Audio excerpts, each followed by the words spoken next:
Spalio 9. Kodėl jūs tokie bailūs mažatikiai?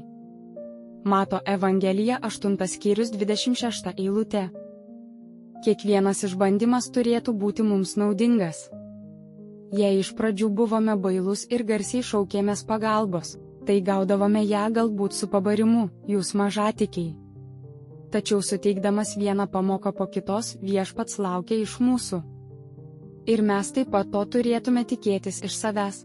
Didesnio tikėjimo, didesnio pasitikėjimo, didesnės ramybės, daugiau džiaugsmo viešpatyje, didesnio pasitikėjimo jo buvimu su mumis ir jo rūpesčiu mumis, kad jis turi galios išlaisvinti mus iš priešininko rankos, iš kiekvieno blogo dalyko ir gali galutinai įvesti į trokštamą saugų uostą, karalystę.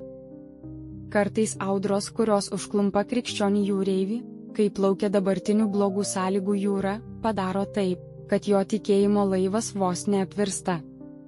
O kitas sykį padaro taip, kad laivas prisipildo sielvarto ir susikrimtimo vandenimis, sukeldamas pavojų, kad jis gali nuskesti, o beveik visada audros jį mėto tai į vieną pusę, tai atgal.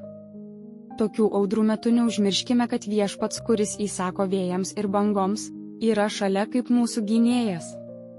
Tai išvaduos mūsų širdis nuo baimės, kad mūsų tikėjimo laivas gali nuskesti. Kaip Galilėjos jūros audra, taip ir mūsų sunkumų bei nerimo audra pasiduos jo galiai, nutilk, nurimk. Ir nurims, pasidarys tobula ramybė. Tai žinodami, nebijokime ir tegul mums nepritrūksta tikėjimo, kadangi jis yra su mumis. Klausimai: ar parodžiau silpną tikėjimą? Kas jį sukėlė, kaip jį nugalėjau? Kodėl jūs tokie bailūs mažatikiai? Mato Evangelija 8 skyrius 26 eilutė.